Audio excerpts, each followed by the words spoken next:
why we're doing this lesson today. So I was trying to think with just not having ridden her since January 15th and just doing learning frame of mind and long reining, I said, okay, what can I do to get a lesson and learn out of this, right? So I'm long reining and people are commenting how good she looks. I'm like, Doing great on the long reins. she And looks, I'm glad you sent the videos. We'll look at them. But there's definitely things to talk about on the long range because she's kind of in the middle of a big change. yeah. So I go, okay, so yeah, let's go ahead and do it. It's not like there's nothing to see. And then I started looking, now that she's out of constant extension, I started looking at the appendicular skeleton more in her legs. And I go, okay, I think we're actually getting somewhere here. So I said, well, let's do a lesson to look at that so that I can develop my eye better when I look at other horses, my own horse. So anyway, that's where we are. And I thought, yeah. Okay. So I wanted to. I pulled up both videos. I watched the one of her to the right. I haven't watched the one to the left yet. So do you want to just look at the video and go from there, or did you have questions? No, Okay. I just, yeah, no. The first video to the right was in the arena where that day she was calm, as you can see. And then we moved into the jump arena, the one that's near the traffic where she, you never know what she's going to do. Well, now both arenas, you never know. And she was very calm going to the left also. So I go, okay. I said, Bob, take some video. Yeah. Okay, so this is the one. There we go. Can you see that all okay? Yeah. Mm-hmm. Yeah. So first tell me, what are some of the improvements in going back to the long reins with her, which, because of your knee, because of different reasons. Reasons, yeah. And I like to mix up groundwork and riding throughout the horse's development. I find it very useful. So first you tell me, what are some of the things that have changed that are really going well? She is out of extension. I mean, she is. Yeah. She's out. I mean, this, for her nose to be that low, this has been a major, we've just a major coup. And then I saw, looking at her, I think her rear legs now are getting more under her equally. They're not, usually the doc in the past has said she goes, she looks lame different days, different legs. But her rear legs seem to be getting under her more. Yeah.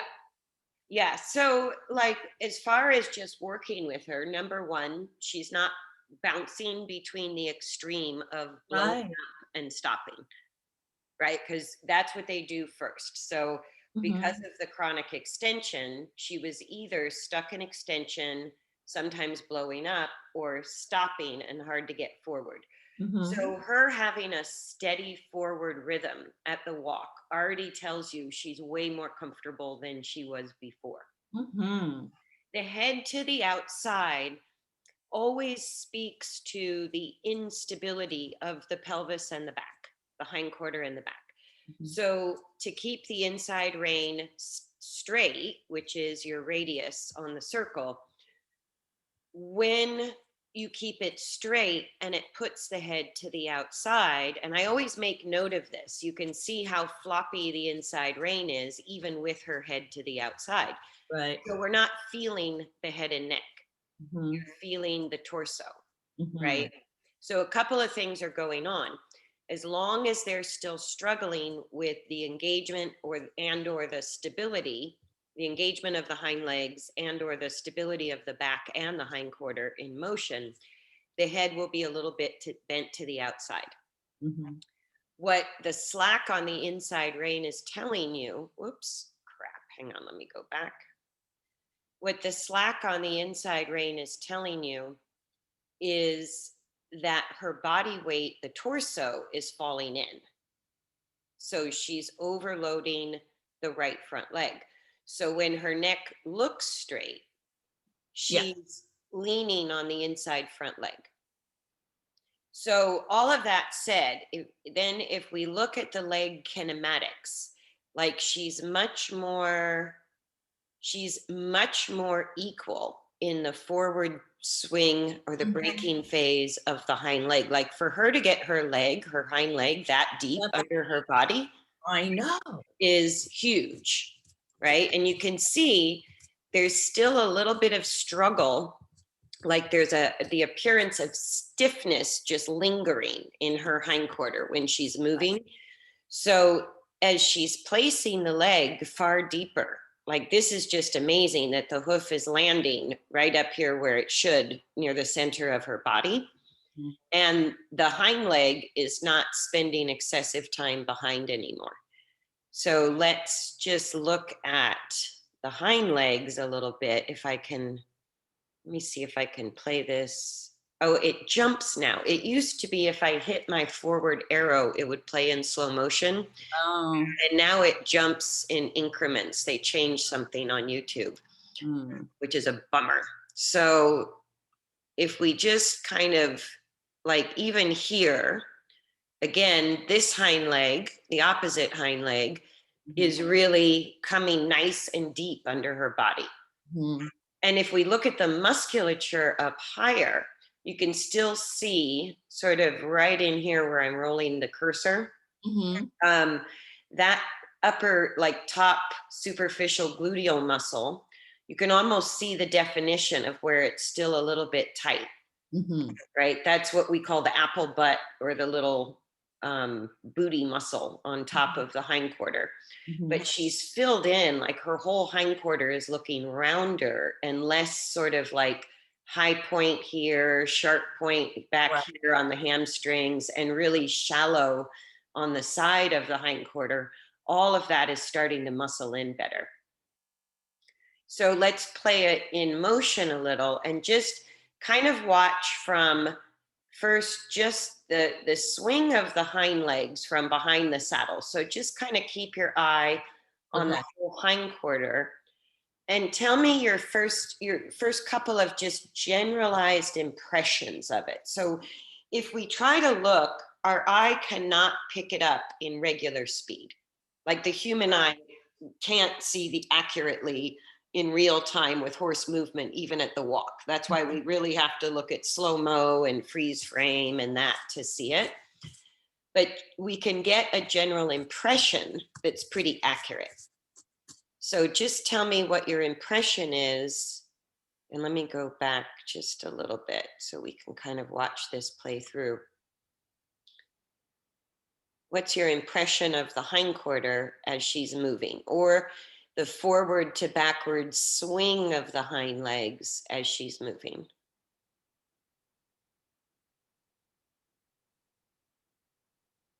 It's still a little upright. It's like her pelvis, it's a little bit, looks a little bit upright in the whole movement. Yeah. So it's just beginning for it, the beginning of the pelvis kind of rotating forward Uh-huh. around the hip joint Mhm. is getting much better, but you can see there's a tiny bit of sort of a sense of muscular restriction in there. Uh-huh. There's Okay. also, if we watch her go, if you kind of look at the top of the pelvis as she's going, do you see how often you can't see the outside hip? So Yeah. as she's going, like there, you can see both sides more equally. You can see when she strides forward with the right hind, you should just see over the spine to the top of the outside um, muscles on top of the hindquarter. And Oh. when she loses her balance, at the same time her neck goes to the outside, there's a little bit of a tilting action where Mm. the inside hip is still a tiny bit higher. Oh, what, Do you see that? oh, I lost your you froze for a minute. You said you should see the top of something muscular. I- Oh, that there's a tiny bit of muscular restriction. And if you watch up here on the top of the pelvis, when her neck is bent to the outside, you won't be able to see over the right hind leg. The Uh-huh. left side disappears. Uh-huh. And then when her neck is a little bit straighter, you can sort of barely see the top of Oh, her outside hip. okay. So kind of watch just the top of the pelvis and you'll see what I mean, that the stride forward of the right hind blocks the view of the top of the left hind. Oh, So let me go back again. yeah. So And do you see that? Do you see yeah, what I'm talking about? That there's yeah. a little stiffness to the right hind, Uh-huh. and there's a tiny bit of tilting in the pelvis where Oh, the right hip is high enough that it blocks your view from the inside of the circle to the outside uh, in top movement, in it's motion. rocking So as there the should be motion. a pumping up and down as each hind leg strides Oh, forward and back.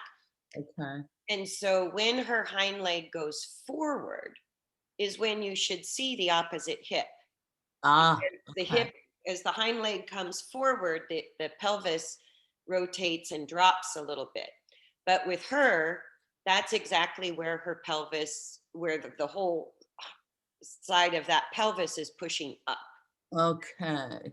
Do you see what I'm talking about? Yeah. Yeah, you can't see the left at all. I mean, Yeah. And ideally, you would see just the barely the top of the uh-huh. left when the Yeah. right hind strides forward, Okay. right? So if we take that further in up to the saddle, if you watch the seat of the saddle, you'll see the force that we're talking about in the hindquarter play out in the rocking of the saddle, Mhm. where you see the outside of the saddle gets lower, the inside of the saddle gets just a touch higher. Mm. Way better than it's ever been. But there's a little Mm. rocking motion to the saddle. You can see that farther forward in the back. And then a tiny bit more lift on the right side, which is related to her rebuilding kind of the fluid capacity of the right hind leg. Mhm. So that's why we can still see, even though the leg is now striding farther forward, which we Forward, first yeah. looked at, there's still a little bit of muscular tightness in there. And that one-sidedness tells you there's still a little bit of a rotation issue It's going on there. okay. Does that make sense? Yeah, because one of the other things is, yes, the rein, the inside rein is loose. It's better than, it's been, but it is loose. But if I pull the outside rein, really goes sideways more, it's that Yeah. So, sideways walking. and that's what you have to juggle. If you're too Yeah, accurate and she can't really correct the rotation or have yeah, more engagement, more flexion, then you kind of have to work with whatever forward you have to work with. That's the yeah. tricky part on the long reins. But as you go, two things will happen. As she starts to be able to take a little more accuracy without losing forward accuracy on the inside rein, you're going to see this change. The saddle will get more stable and you'll start to be able to see the top of the outside hind leg a little bit better. At the same time, she starts to straighten out her neck. Okay. So the neck being to the outside is speaking to this instability that we're looking at, which is a tiny bit of And I muscle. knew the neck to the outside was still an issue. Yeah, was still an issue because if the better she moves, she'll straighten out. I mean, I've always known that. I remember you saying that a lot. So, and I go, yeah, let's. It's directly related to what we're looking at. The neck bent to the outside is directly related to what we're looking at in the hind part of Okay. the saddle. Okay. Does that make sense? Yeah. So Yeah. the first sign that they're starting to get really stable, you can visually see the saddle rock less, and it's already a lot less upward force on the right side of the saddle. It's not pitching the saddle so far to the Right. left, Right. so it's improving. But you'll see that continue to look kind of more level as she goes around the circle, less rocking. Mhm. Um, and as she starts to want to straighten out her neck. And the first thing that happens before we visually see the neck straighten out is she'll start to put more pressure on the inside rein. So even with the head to the outside, right now the inside rein is very loose the whole Right. time. Right. So that's telling you she's got a little ways to go. The Right. first sign before she visibly straightens out her neck, you'll start to feel her, and it'll come randomly at first. She'll just suddenly give you a big pull on the inside rein, and then Mhm. it'll go back to slack. And then she'll start pulling more frequently on the inside rein before you actually see the neck straighten out. Okay. And the right, she always falls in. Always, always. That's, I mean, she falls in both sides, but the right is consistent whether you're on the ground or in the saddle. Right. Always. Right. And a lot of that is related for her to the stability of the hindquarter Mhm. and this and it's very typical. Off the track thoroughbreds usually have dorsal tips rotated too far to the left, Mhm. and they're not very good going to the right because of it. So not all of them, but that's a pretty typical pattern with horses that come off the track. So any questions or anything you're Oh, struggling that's with? excellent. That's excellent. And let's just go back to that concept for a second. Why is it if they're on a left racehorses left going left, how is it that their dorsal tips, or why is it that they would typically be dorsal tips left? You know, It that pattern. I think it's multifaceted in that Okay. we already do everything from the horse's left side. Uh-huh. So we halter, we bridle, we Right. saddle, we lead from the left side. Right. So it tends to orient the horse a little bit left. And Mhm. if they are on the forehand or they're not in balance, then the dorsal tips gravitating too far to the left is kind of part of that leaning on the left front leg. Mm. Does that make sense? Because they're sort of oriented. And if you think of a person just walking them, the horse is long and the person is vertical. So it almost encourages a left bend. Right. Because Right. I would think left bend, meaning the dorsal tips go to the right, if it's so far left, I would have thought the dorsal tips would go to the right versus the No, left. that's more if we're over bending the neck, and which is the one thing the track doesn't do. They Oh, okay. never over Now, the neck, right? okay. So if you overbend the neck to the Okay. left, then you're going to get the inverted rotation dorsal tips right. Over bending. Yeah, That's what I never quite got. It's yeah. the over bending, which they don't do at the track. Okay. Okay. So a track trained horse, Okay. their neck is never bent unless they're trying to pull away on a lead rope. Right, right, right, right. That's the only time. And even then, the really good racehorse handlers, they might have a chain shank, but they're on a very short shank with a leather halter with a high powered horse. And what the really good track Right. handlers do is they drift. If the horse is going to try to pull away from them and get Right. crazy, they're very good at sort of drifting with the horse and keeping control over the head. So bending the neck is not part of the deal with track handling or track training. And Mhm. so that's why when they're straight, but they're falling forward and they're traveling left, or the person is on the left side, I gotcha. that's why the dorsal tips will kind of gravitate to the left. Excellent. Does that make sense? Yeah, yep, didn't even know that. Yeah, Didn't 'cause even know the why. that's a super good question, Laurie, because that is the difference. If you took a dressage horse that was, say, really working in the same pattern of almost always going left for, like, Mhm. let's say hypothetically, you had a dressage style of riding on the track where you're always going left. If they're over bending the neck to the left, then the most common pattern would probably be inverted rotation, which Got it. would be dorsal tips left. See, didn't understand that. Okay, good. Yeah, Okay. but at least at the track, they absolutely know that if you bend the horse's neck, if you bend the cervical spine out of alignment with the thoracic spine, you lose forward, you lose power. Yeah, So why would they ever bend the neck? There's no power in that. right, and to stop them, what do they try and do? Bend the neck. Right. I- which is why, ironically, in dressage, even though forward is sort of the desired energy of the yeah, horse, the yeah, overbending of the neck makes the number one problem with dressage horses a loss of forward. yeah. And it's because of the, taking the lower cervical spine out of alignment with the upper thoracic. Got it. Yeah. Okay. Yeah, Got but that's a great question, Laurie, because why wouldn't they wind up in inverted rotation? That's what I was wondering. Yeah. Okay. Yeah. Okay. Got it. Excellent. Oh, this is so good.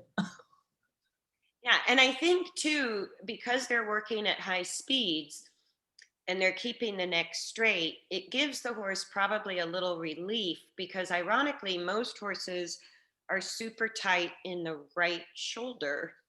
Like the rotation, dorsal tips go left, which would Uh-huh. put the body weight really powerfully on the left front leg. Mm-hmm. But not all racehorses overload the left front leg. It's maybe 50-50 whether they overload the left front leg or the right front leg. So some of the racehorses have figured out when the weight goes forward to the left leg, they offset it by sort of pushing the right shoulder outward Mm-hmm. and leaning on it. Right. Does that make sense? Yeah. And then of course on the track they're changing the lead throughout during the race, which leg they lead on. Yes. Interesting. Okay. And just before I forget, I think next time I'll have Bob do a slow motion video. Oh, that's a good idea because I'm Yeah. having a hard time I think finding what a way to do slow mo when we look at the actual video. yeah, I I know think there's a what way. we'll do a slow motion video next time.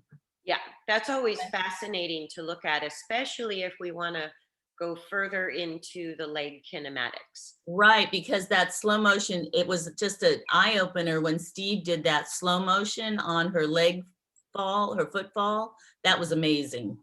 Yeah. You cannot see that other than slow motion. Yeah, and the points of view that you want are exactly what we have in this video from the side, left and right. But then Mhm. also, you might want to do a slow mo video as you walk directly away from the camera. So you see Camera. how the hind legs track on a straight line. And then Okay. also with her neck straight, coming straight towards the camera so we can see where she's at with the front legs. Okay. Okay. Cool. But if you get that going away, because the side view, it's hard to see any of the lateral challenges, where the front and back view, you can clearly see any asymmetry left to right. Got it. Okay. Yeah. And the side view, you can sort of see if they're falling forward a little easier, but it's harder to see. Like right where I froze it, she's just about to push back, Hmm. actually almost vertical in her peak vertical. Right. Like that's about where the leg is transitioning from braking to pushing, and it really is underneath her better than it's ever been before. Better than that's what I was saying. I was like, I started looking at it once you get out of the extension posture, then I started looking because I've never been good at looking at legs and feet and all that. And I go, But wait a as long as they're in extension, and if they're excited or not moving forward and they're in extension in the spine, what extension does, it's an instinctual use of the body. So we never overcome it. And they use it if they have a fight or flight trigger, if they're feeling defensive and fearful. But they're also going to go into extension if they feel generally unstable. And so, ironically, the extension destabilizes the axial skeleton more, but you can't see that because all the muscles in the body are tightening and shortening. So, you really can't see accurately what's going on in the horse's skeleton while they're in extension. Nobody can because the body is masking the problem all the way around. right. So once they start to come out of extension, even in long and low, as the muscles begin to supple a little bit, you start to get a better, more accurate picture of what's going on. And that's why every time she would first come out of extension, she'd throw her nose on the ground and stop. Right. She just Right. couldn't do it. Right. Okay, so then let's shift our focus maybe from the saddle to the front limbs and the neck. knowing on this direction already what's sort of going on with the hindquarter, Yeah. her leg strides, the challenge, what's showing up in her back through the movement of the saddle. And then going forward, as I play it, just tell me what you're noticing with the front legs.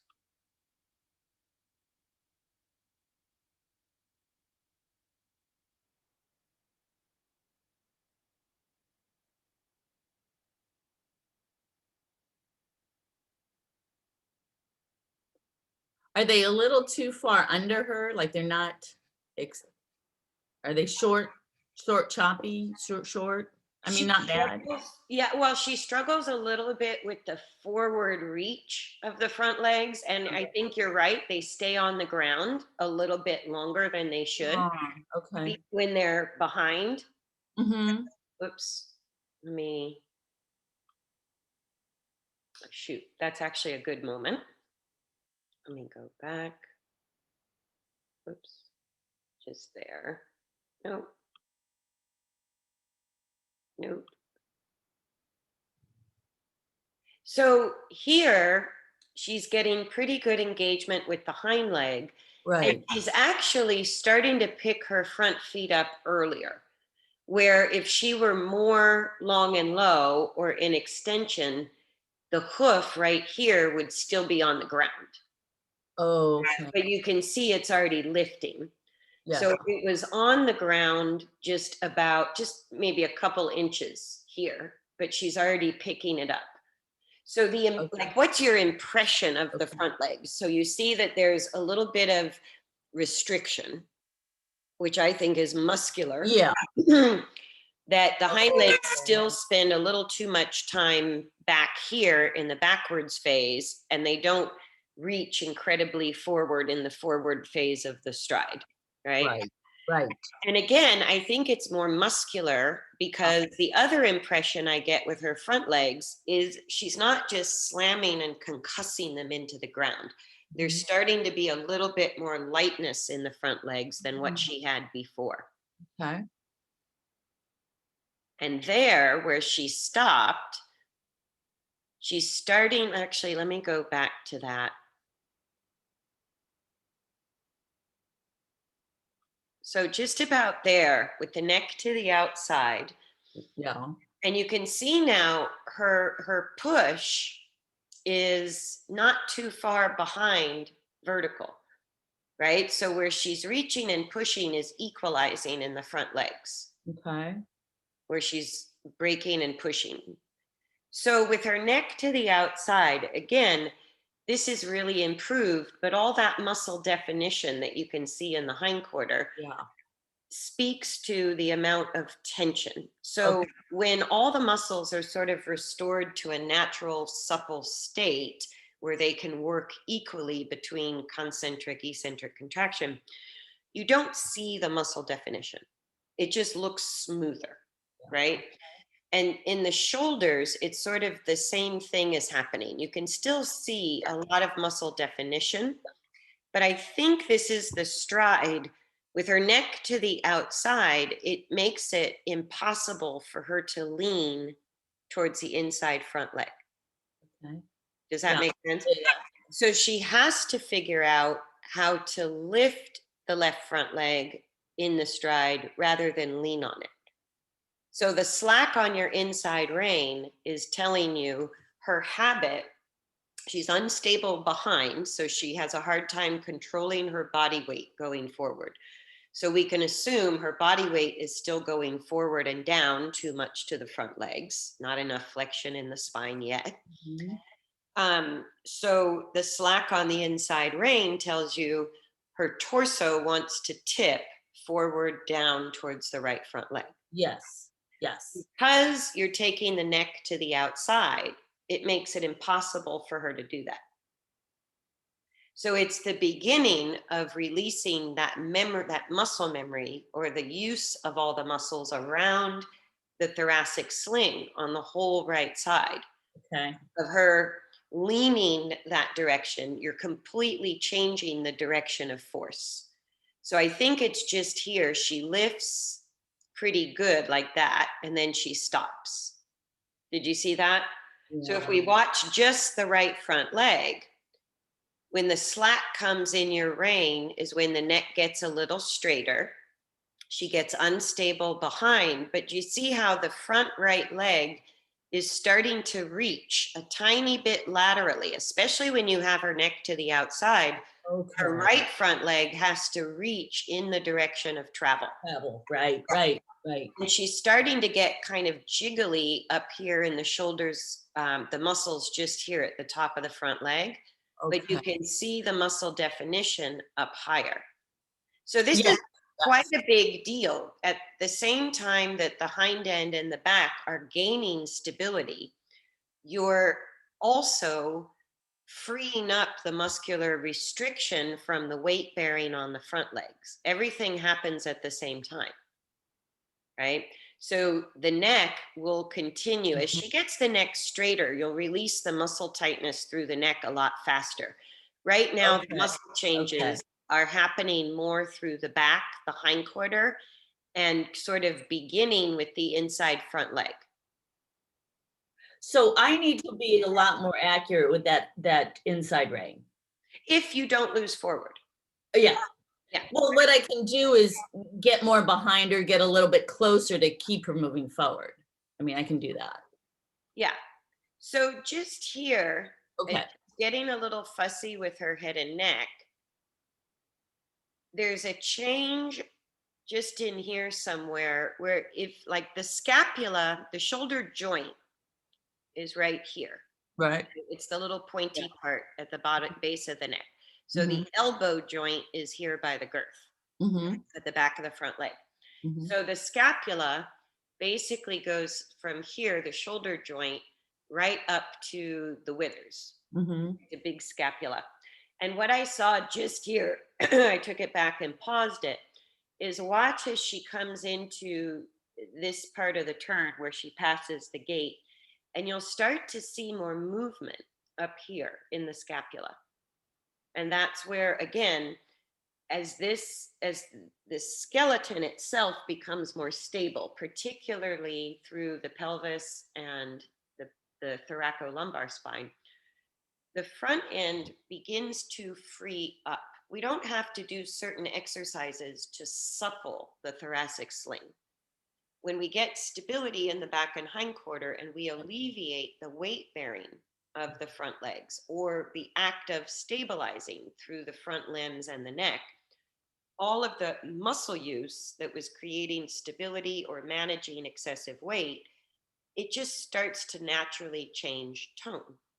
So little by little, and that's why we get those clunks or we get those trips and stumbles and funny steps on the front end, because the muscle tone is changing and the front legs hang free away from the axial skeleton in the thoracic sling, which is, a whole lot of muscle and connective tissue and tendon and ligament. So as the hind end takes on the role of stability, the thoracic sling becomes more mobile, Mhm. right? So Mhm. you'll start to see more movement of the scapula, changes in the stride length going forward will lengthen, and a little bit of a lateral step of each front leg on a circle. You'll start to see the inside front leg actually reach forward in the direction of travel, just slightly. It's not a huge move.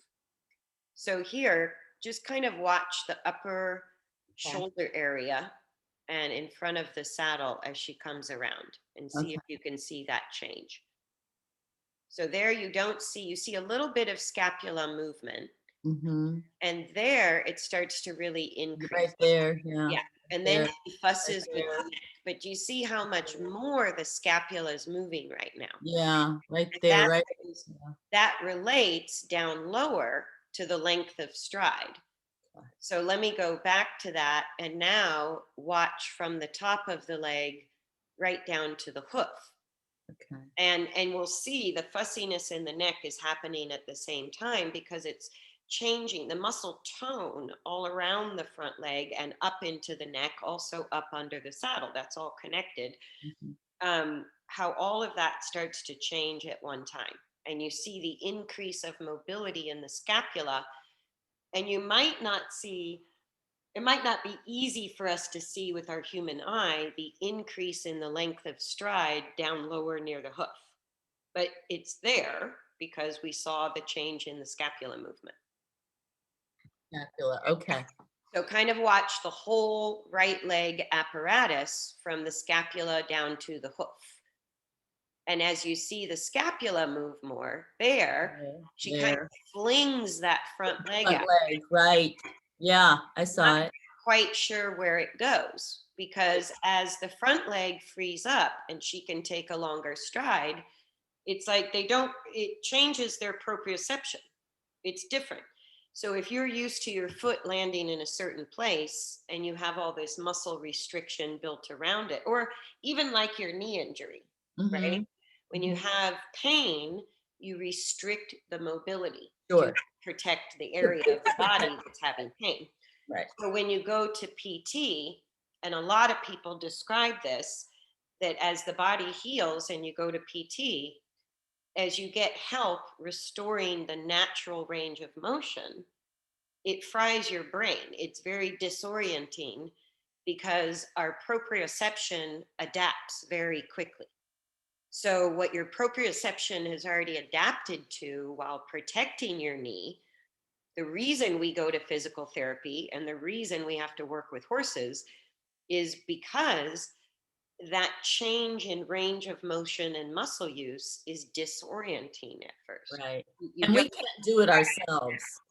Even right. as humans in thinking, you know, when you have an injury, you really can't do it yourself.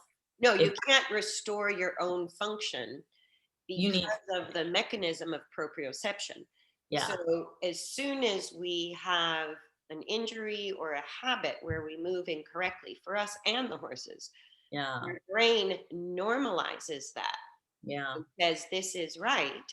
And our proprioception adapts to the new normal. So to get back to true mechanical normal feels a little disorienting. And she's going to do that more and more because what happens is the more the stability increases in the hindquarter and the back, the freer, the faster the changes come through the front limbs and the use yeah, of the head and neck. So they can get really, like with Rafalco, my horse, who has balanced on his front legs forever to the point of ring bone and navicular, it's really disruptive to his psyche to suddenly have this freer range of motion with his front legs. He'll paw, he'll get like yeah, unsure, he'll kind of snort a little, and then we just gently work through it. But it's pulling on a whole lot of old muscle patterns. So I have to be really gentle with it as the front leg stride naturally increases because yeah. of the stability you're building behind. And That's, by the way, he looked amazing on that lunging video with Jan on the walk and trot. Amazing. yeah, he's doing much better. Amazing from where he came from, Kirsten. I was just like, wow. Yeah, and the two biggest challenges were his only concept of how to slow his body down was put the thoracolumbar spine in extension Right, and hyperflexion through the cervical spine, which is completely unnatural, right. right? But as he's gotten more and more, so he was massively unstable when I started with him because of the chronic extension, just like rarely, Mhm. right? But he had a different neck use than me. Right. But all of that restriction is the same. And so, like, you can even see in this step, you'll watch, and particularly in slow motion, this is the beginning of sort of the upward force of the front legs. So the front legs are not meant to be the braking mechanism. When Right. you're on the forehand, the front Right. legs have to Yeah. brake, so they never push upward. As the front legs have less concussion, less weight, they start to lengthen the stride forward, but they also begin to figure out how the thoracic sling is an upward push of the front end, Right. It right? So, converts the energy up. Right. right. So you'll see, like where I froze it, more bending through the front legs in the Okay. strides. And you'll get more bending through the stifle and hock as she also gets more stable back here and more reliant on her back and hindquarter for stability. Got it. Oh, this is awesome. Okay. Do you want to look at the other Yeah, just we can direction? look, yeah, just for a little bit, but I have something actually to really focus on. That's why I need to do these lessons more. Well, it helps because when you're doing what we, repetitive work, Yeah, which is highly necessary for her, there's no way around the value of the steady repetition, whether yeah, you're riding or on the long reins. Her body has to go through massive changes, and it's challenging as confirmed by your vet and your vet bills. yeah, And so she needs a boatload of gentle repetition to right. make these changes throughout her body. And And what I'm seeing is not only is she out of extension, but she's starting to really shift the origin of stability and motion from the front end to the hind end. right, And that's, confirmed by your vet in the way she's put on hindquarter muscle. right. She's physically developing the muscular support she needs to ultimately be stable in her hindquarter and back. Okay, so as I play this one, let's just do a Let's just general look. impression. Okay. And you can start with whatever you notice. You can look at the neck use, the Mhm. front legs, the hind legs, the way the saddle is kind of reflecting the back motion. But just tell me the first three things that catch your attention intuitively. Like, just what's the impression?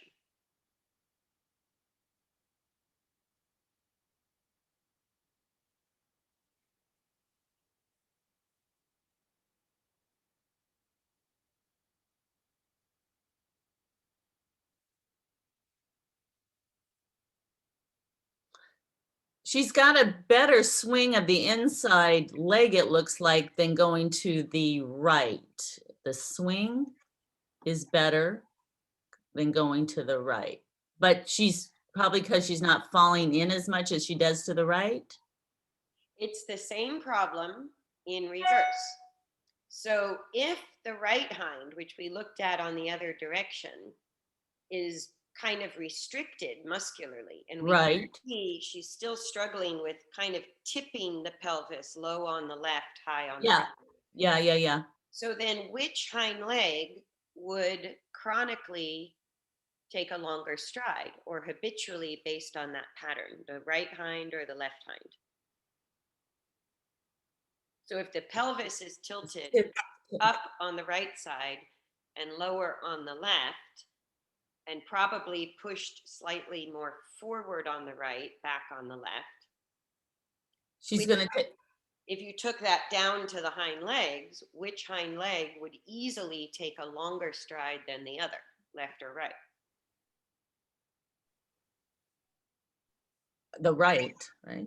The right? Is it The left. if it's tipped if it's tipped this way to the down and out, yeah, I guess it would, right? Because this is gonna restrict the right side. It's gonna be chopped shorter on the right. Yeah, yeah, yeah.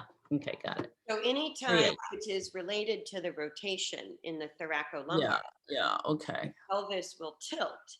Now, what's interesting is, so in other words, she could go lame on either hind leg, but on the left hind, if the pelvis is tipped low on the left, high on the right, Uh-huh. then the left hind can take a longer stride Right. deeper under the body, Yes, more yes, yes, yes. mobility. Yes, Does yes, that yes. make sense? Where the right hind is restricted because the pelvis is tilted, the hip Mhm, right, joint can't right. work and the leg can't swing forward. So on the hind end, if that's the pattern, she's going to overuse the left hind and underuse the right hind. So you Right might hind, have yeah. a stress lameness on the left hind, right? Which could be Mhm. more tendon, ligament, even hock. But on the right hind, you're more likely to have sort of the arthritis or pain issues that are more related to restriction versus overuse. Mhm, mhm. Does that make sense? Yeah. So, yes, she's going to take a longer stride naturally with her left hind. And what she's starting to do in this video is a little bit of inverted rotation with the dorsal tips going to the right, which is not yet balanced, but the opposite of her oldest problem. So we're changing through the pelvis and the back. But if we take that underused right hind to the front end, which front leg is most likely to be the overloaded front leg? The left or the right? The left. Yeah. Yeah. And Yep, I only say likely because usually if you have an underused right hind, it goes diagonally through the body and they overload the opposite front. uh-huh, That's uh-huh, not always the case. They uh-huh. can easily, if the left front gets to a certain point of, almost compromising the stability of the whole body because it's so overloaded, they Right. can learn to shift the weight over to the same front leg. Uh, Okay. So okay. that's possible. And it's because, again, those front legs are all encased in muscle and soft tissue. Uh-huh. So it's a little bit of a wild card how they end up figuring out how to use the front legs. Okay. But we know that her oldest pattern was leaning down on the left front leg. Yes, yes, yes. So here, let's watch a little more. When the neck, which is a little more severely to the outside than it was to the right, and Mhm. she's chomping the bit more and Uh-huh. she's kind of struggling a bit more. Uh-huh. If you watch that left front leg like we did the last time, you can see it's um, when she takes a long stride, it's like the end of the video we were looking at to the right. She's got a boatload of muscular restriction up here around the left shoulder. You Uh-huh. can see more muscle definition up here in front of the scapula going into Mhm. the neck, Mhm. right? Mhm. So the tricky part for her going left is not overusing the left hind, continuing to engage the right hind, which is now the outside hind leg, Uh-huh. and not just dumping on the left front. Yeah. To the, Oh. so this makes sense to me that tracking left, she's sort of deeper with her neck to the outside Mhm. and a little bit more needing to be there, right?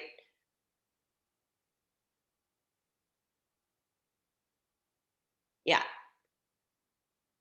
Wow. So all that slack again on your inside rein, Yeah.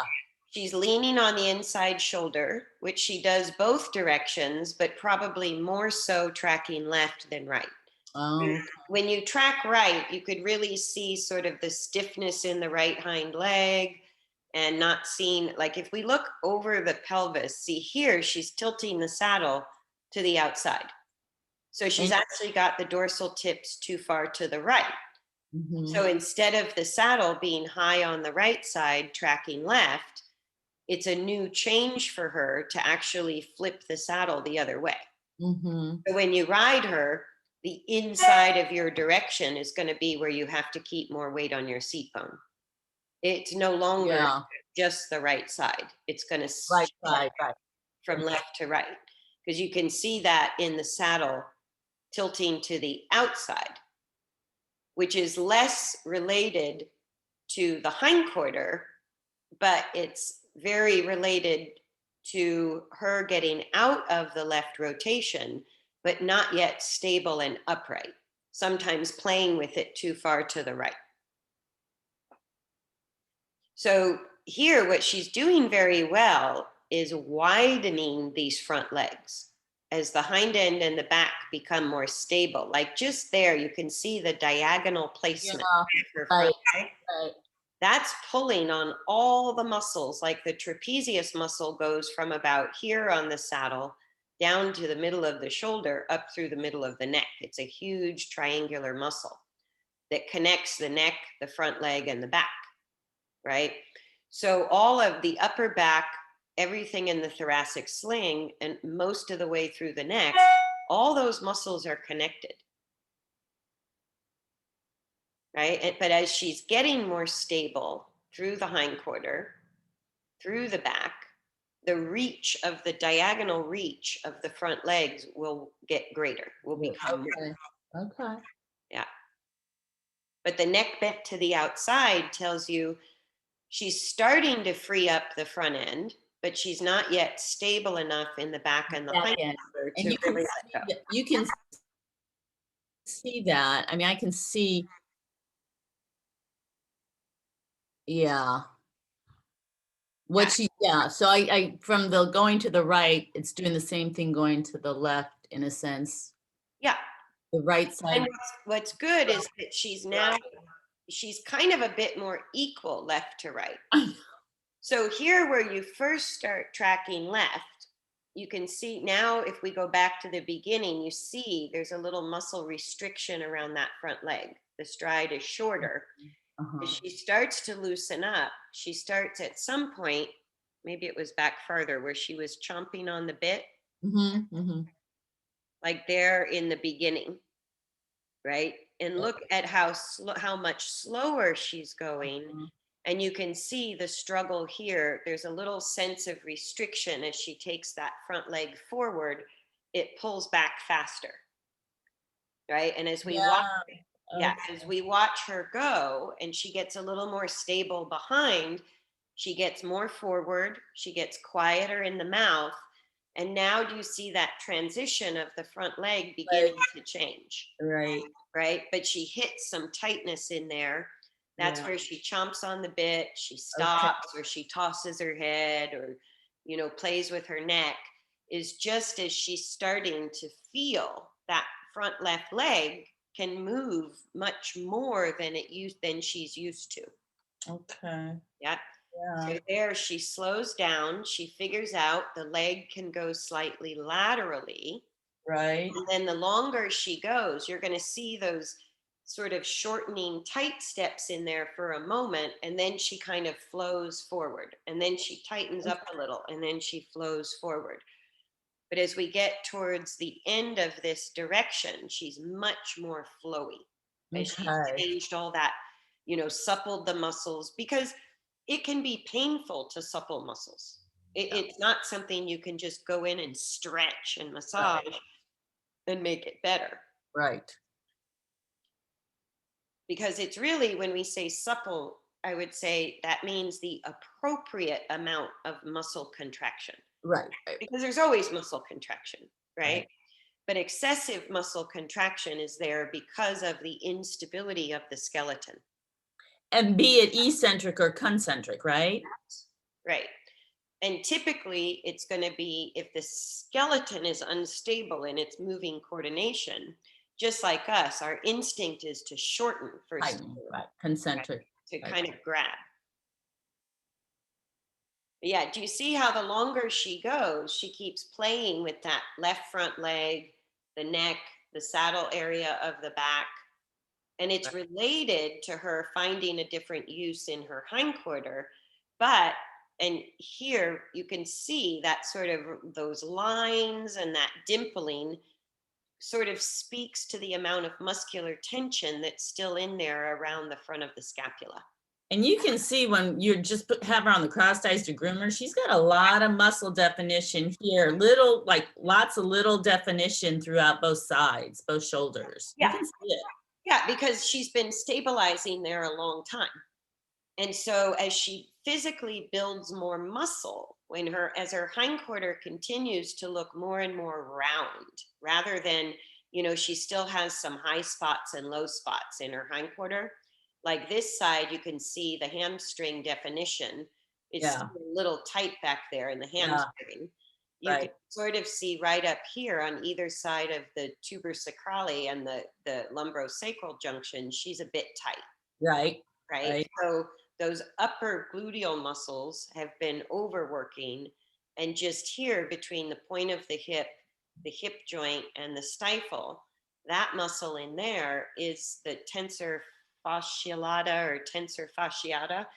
That's part, it's a muscle that's mostly used for the forward placement of the hind legs.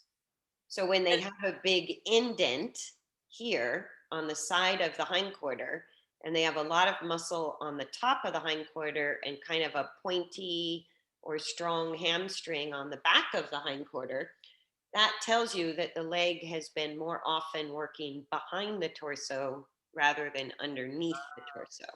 And this all makes sense because the vet wants to check her again, palpate that area where she is really still tight. Everything you're describing, the location is exactly where he said she's still really tight right there. Yeah, you can see it. So Yeah, right in here, just like this is the tuber coccyx, which is the wing of the pelvis. pelvis, right? Pelvic bone goes up to the middle of the top where the Right sacrum there. is, Yeah. right? And that's the part of the pelvic bone is called the tuber sacrale. Uh-huh. And that's where the lumbrosacral junction is. So like that research paper I posted on what was it? The inherent stability of the equine spine or something like Yeah, that, yeah. the Epcot paper.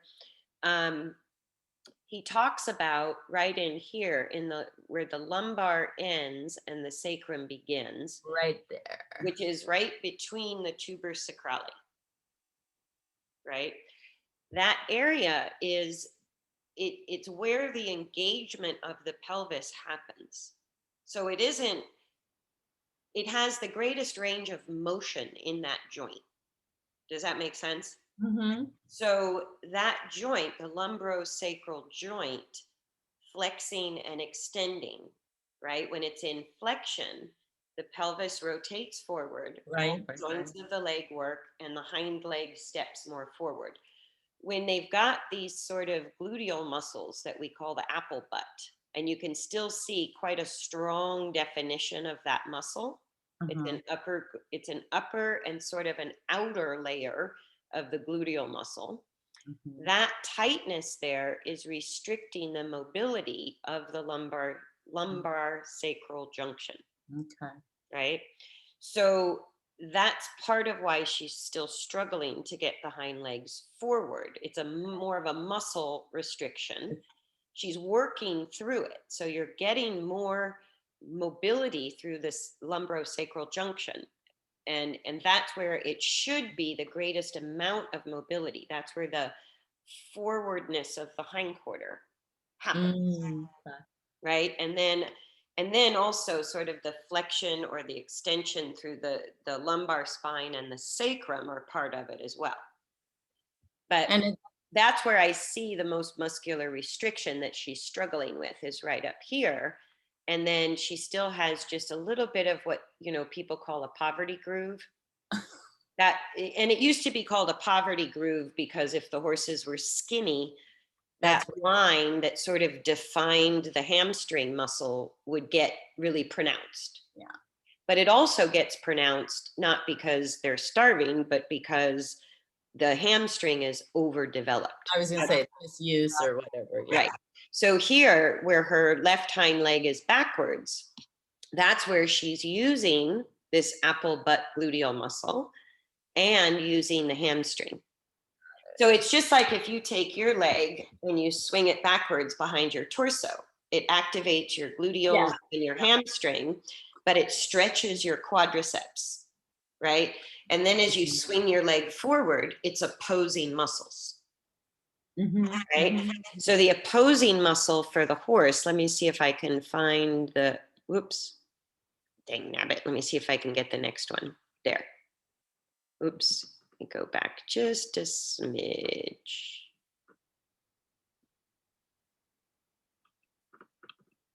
Oops, I'm too late. Yeah, I tried to do the Okay. same. Actually, this is perfect.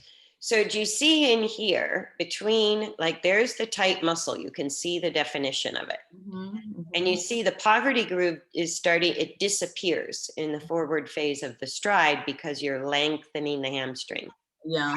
right? Right. So between the stifle, the hip joint, and the point of the hip, or the tuber coccyx on the pelvis, there's a big muscle in here called the tensor fasciata or fasciolata. I'm not sure if I'm pronouncing it right.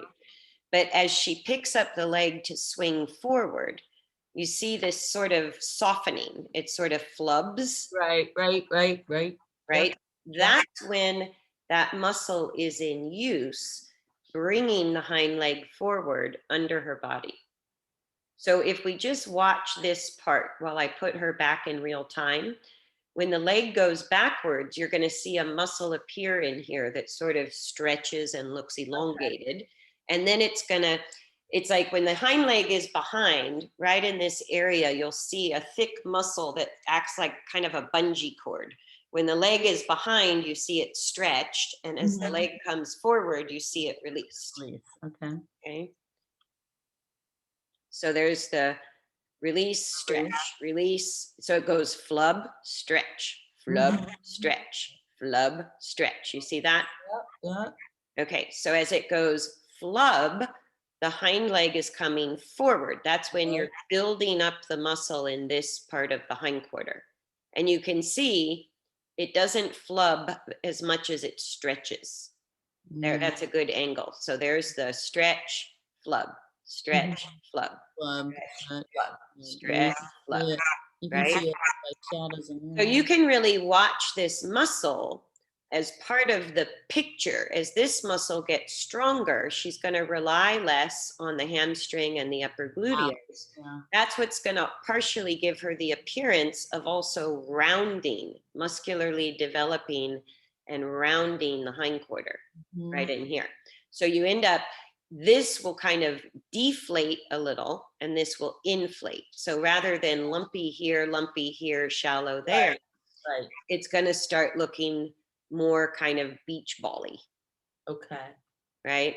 But as the hindquarters become more stable and the saddle gets more stable, you'll also see more and more of that sort of soft, flubby movement of the muscle and less of the stretchy use of the muscle in here. You see that? Yeah. So she struggles to kind of keep the hind leg forward and underneath her. You can see the muscle use here. But she's doing it better than she ever has. Because when they're in extension, it's all legs behind. Yeah. Right? So that's why she's weak here, which is part of why she feels unstable. She's developing new muscle that has been long unused. And she's not using the strongest muscles, right? So in that transition of sort of equalizing the muscle use and restoring the proper amount of tension to all the muscles, reducing here and here, increasing here, that's, it's a shaky transition. She's not yet she's doing it, but she's not good at it. She doesn't have the muscular support to be good at it. So this is where we live in the land of 10,000 repetitions. Right. Because it's just like going to the gym. Right. You're not going to develop your new muscles overnight. She's going to show us, and part of how she shows us is by straightening out the neck. That's when she's feeling stable in her back and her hindquarter. As long as she's not feeling stable back here in the back and hindquarter, you'll have slack on the inside rein, and you'll have to take her head to the outside. Okay. But each time you do that, when you pull on the outside rein, you're also putting the hind legs into a little bit of a lateral stride, right? And widening the stance of the hind legs, which has the effect of leveling the top of the pelvis, which is how it reduces rotation through the pelvis and the entire spine. Well, we are really going to work on that starting today. And the two things I would add just as a picture is that's why doing anything less than 45 minutes each session with this horse, I could do it, but she actually does better as time goes on. Absolutely. And she loves coming to the gate and saying, let's go work. It's time to go work. So I know this is working. I mean, this is working. She's not fussy or anything, but it takes, with this horse, it's not less than 45 minutes, one direction, one session. Yes. And you can see that play out. This video is only 2.43 minutes. Yeah. Right? So in less than 3 minutes, just again, soften your eye and take a general impression of her. as she's going. And standing in the middle of the circle for thousands of hours is how I developed my eye for movement. I go, you got nothing else to do but observe the Right. horse, right? And if you Right. learn some of the mechanics and the principles or the anatomy, you start to see it unfold in real time, particularly the whole idea of tensegrity. You see it at play Right. throughout this moving structure all the time. It's very cool. And you've always said this from day one about the long reins and the head out to the outside and but the detail now and understanding the detail is amazing. I mean, this whole class and clinic is amazing. Yeah, and Now I understand the detail. well, and I dinked around with this particular exercise for 10 years, sort of only teaching it now and again, always knowing it worked for certain horses. I couldn't explain why. None Mhm. of my mentors liked this exercise. Everybody hated it. And the thing, the first thing that catches your attention is the head the wrong way. And you think, how could that be good for the horse? And Oh, so, everybody in the barn tells me I'm doing it wrong. Head, oh, why yeah, is your head out to the yeah, outside? because the head, that's all people can see is the head and neck. And then understanding that it not only works back to front, but the point of the long reins on the circle is to address rotation Right. first and foremost, For most, right. right? From the hindquarter first, then the back, Yeah. then the upper thoracic front legs, and the neck happens last. But the neck always happens. As I played with this for years and years with different horses, I go, there's not a single horse that doesn't arrive straight on the circle through their entire body, no matter how badly the neck is bent to the outside in the beginning. But you see, and just in this And video, the longer she goes, the better she gets. yeah. Oh, and that's why our sessions are not less unless they have to be for whatever reason, weather, whatever. Yeah, and like Hercules, who has a lot of muscular tightness, Yeah. if I didn't work him for a full 60 minutes, I was getting nowhere. Yeah. Like his sessions had to be a full hour. Right. And it was really only the last 5 minutes I started to see the changes I was That's like making. her. And but it's so good. These sessions are so good because I was thinking about this in our Monday meeting. The more I can learn and understand what we're doing, why we're doing, I have better dialogues with people at the barn. They don't think I've got three heads. Once you start to talk a little bit like you know something, you know what? They stay awake. I mean, they kind of do, and not in a bad way. They're like, they're not going to offer me an opinion, They, except, boy, she's looking pretty good. yeah.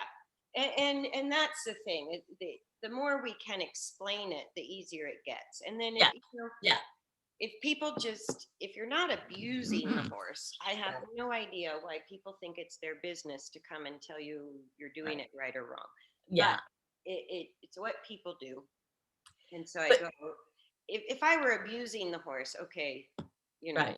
I would get why somebody would step in. But if it's just slow work that looks weird, And people in our barn, they really don't care. It's more like, somebody will say something but now it really isn't. It's not like a show barn. It really is not.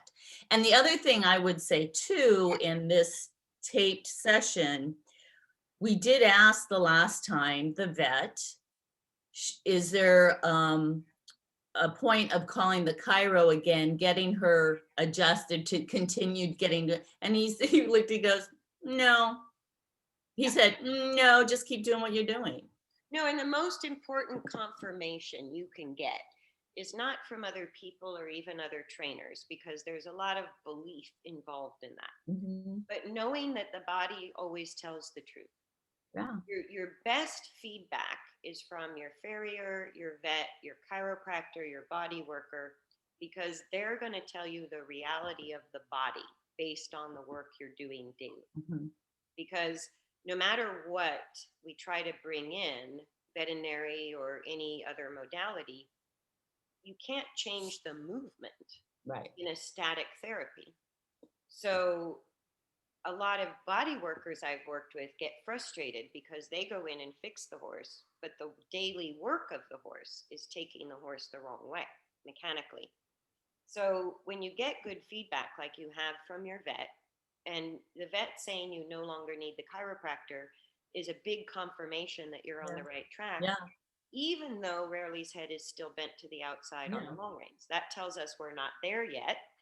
But just because you're not there yet doesn't mean you're not making super positive changes every Mhm. step of the way. And so if you had had a regular massage therapist, that person would be telling you, oh, she's not as tight as she used to be, Right. right? Like the massage therapist with Milagro, she would always give me feedback where he was sore, where he Mhm. wasn't. And over the years she worked on him, he went from having massive hind end soreness to the sore, tight muscles being more the front end than the hind end. And I go, that's exactly how it should work its way out of the body, right? Because the hind Mhm. end and the back have to be the origin of stability, First, right? right. So that's where the muscle use needs to be the most appropriate first, Yeah. right? So But very very cool. good. So let me stop there. Yay.